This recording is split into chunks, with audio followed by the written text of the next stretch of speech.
Hello, my name is Tej van Pettinger from Economics Help, and today I'd like to look at prospects for inflation.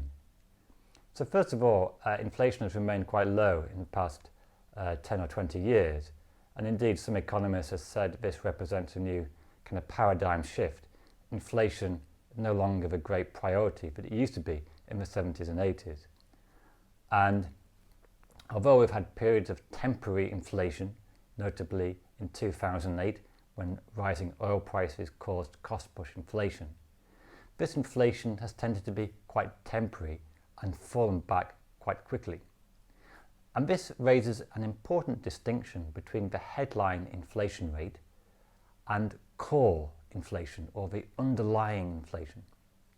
So if there's a rise in oil prices, this causes a rise in the headline rate, the prices that we pay go up.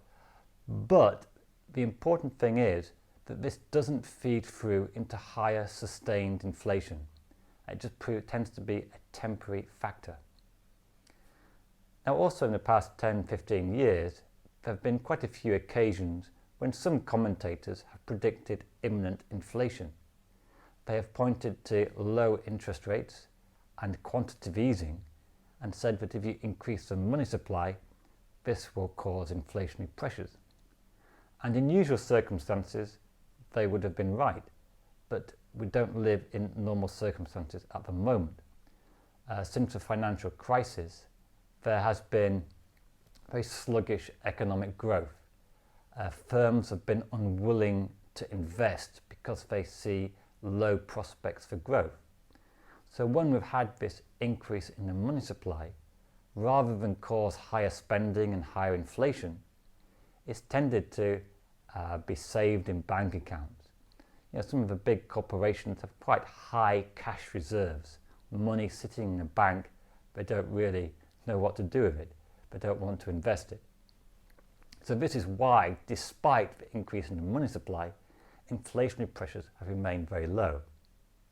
Now, as we come into 2021, again, we might start to ask, is inflation finally coming back? Will the temporary inflation that we're seeing this year actually translate into more sustained inflation and possibly lead to higher interest rates in the future?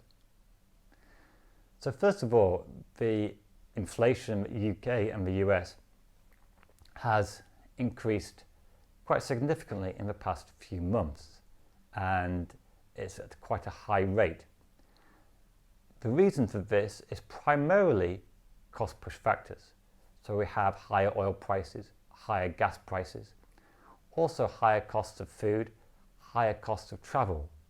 COVID led to a shortage of shipping containers, and this pushed up their price. So when it's more expensive to transport goods, this tends to feed through into higher cost push inflation. Now, on its own, this cost push inflation could prove temporary, and next year maybe oil prices will come down, the shipping crisis will be solved, and inflation will return closer to zero, and it will be very similar to the past. A key thing is what is happening to wages, because wages are a very good guide to long-term inflation. If wage growth is very limited, then we tend to get low core inflation. And this has been a feature of the past 15 years or so, that since the financial crisis, firms have been very successful in keeping wage growth very low, very muted. And so therefore this is a very strong pressure on keeping inflation low, because firms, their costs are not rising and workers don't have more money to spend. But if we start to see rising wages, then this would be a very significant factor in pushing up sustained that core inflation. And in the UK and the US to some extent, we are starting to see rising wages, and especially in the UK, partly due to Brexit, but also prolonged labour shortages have seen rising wages in quite a variety of industries, especially low skilled like lorry drivers, fruit pickers, meat packers. And if this wage growth continues, then we could start to see a much more sustained rise in inflation. Another important factor is inflation expectations, because expectations of inflation are quite powerful for actually causing inflation. Now, we're so used to low inflation, but expectations have been anchored quite low, and so it's much easier to keep inflation low because firms don't want to increase prices and workers aren't demanding higher wages. But if we get all these cost push factors plus starting to see a rise in wages, then, and if this keeps going on, then people's expectations of inflation may start to increase. If we're used to prices keep rising, then as the next year comes, workers will want to try and get higher wages, and firms will want to start to put up prices in order to meet their higher costs of raw materials and higher costs of wages. Now, another factor is, what about productivity and technological growth? Because on the one hand,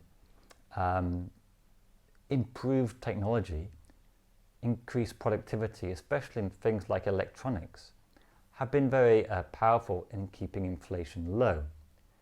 And so whilst gas prices have been rising, if you look at, say, solar panels, the costs of that have been falling quite radically. And so this is one of the less well-known or less visible factors, that the price of renewable energy has been falling in the past few years. And if this continues, then this will act as a counterbalance to rising oil and gas prices and encourage the shift from fossil fuels to more renewable energy sources. On the other hand, it could be that if you look at, say, China or Asia, their period of low wage growth may start to be coming to an end, that their higher growth, higher living standards means that workers will be in a position to increase wages, and this will start to lead to higher prices of manufactured goods. Unless, of course, we get a record growth in automation, artificial intelligence, new technology could lead to higher productivity, not just in manufacturing, but also in some services. So this could be a factor to keep inflation low. So overall, there are some warning signs that higher inflation could become more sustained. I think the strongest evidence of this is the wage growth that we're starting to see. The big question is whether this proves to be temporary, like a Brexit-related issue in the UK, a temporary response to the kind of ending of COVID. But if this wage growth is maintained, then we could see a very different situation in 2022 with higher inflation. And of course, this would lead to probably higher interest rates and a very different economic climate. However, before we get carried away in predicting a return to 1970s style inflation, I still think we're a very long way off from that, because we still have a lot of technological progress coming through and the possibility for firms to increase labour productivity. Rather than paying higher wages, they could also invest in more capital. The final question is, what about all the increased money supply that is a result of quantitative easing? Because in theory, firms and some consumers have a lot of savings that they could start to spend if they feel confident and if they have things to spend on. And in COVID, a lot of consumers just increased their savings a lot. Some workers lost out, but there is this potential higher spending if there are things that they want to spend on, because what fell in COVID was spending on leisure services, and going on holiday, and it's not clear whether you can double your spending on these services when COVID ends, hopefully next year.